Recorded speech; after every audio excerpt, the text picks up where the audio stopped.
Sa ibang balita, sinampahan na ng kaso ang mga dayuhang medical team na nagsagawa ng stem cell treatment kay Dangerous Drugs Board Chairman Antonio Bebot Villar.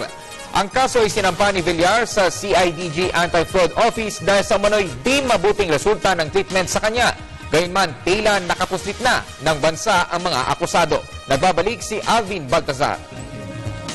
Posibleng nakalabas na ng bansa ang mga dayuhang nagsagawa ng stem cell procedure kay Dangerous Drugs Board Chairman Antonio Bebot Villar. Itong pinahayag ni CIDG Anti-Fraud Office Chief Superintendent Francisco Esguerra kasunod ng formal na paghahain ng written complaint ni Villar sa kanyang tanggapan. Inihayag ni Esguerra na batay sa kanilang ginawang pagpupulong ng Bureau of Immigration, Philippine Medical Association kasama ang complainant na si Villar, sinabi ng mga taga-BI na posibleng nakapuslit na ng bansa ang mga inarereklamong dayuhang nagsagawa ng stem cell therapy. Ito partikular ang isang German national na si umanong physician at assistant nitong ilang Thailander.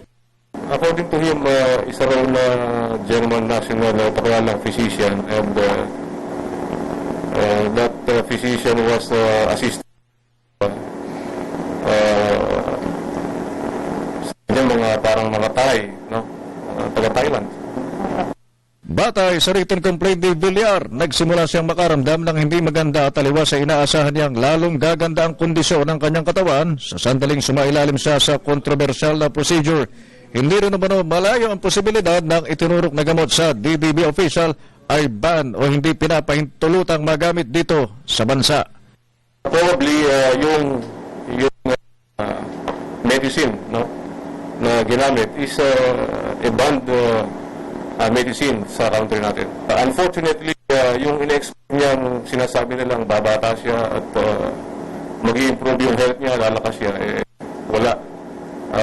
Instead, parang nangihina raw siya, hirap siyang tumayo tuwing umaga.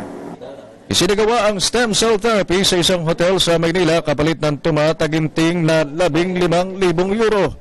Ang pagpapasailalim sa stem cell ay napagpasya ng ni Villar, bunsod na rin ng rekomendasyon ng isang kaibigan na tumanggi muna ang pangalanan ng mga otoridad. Para sa Telebisyon ng Bayan, Alvin Baltazar.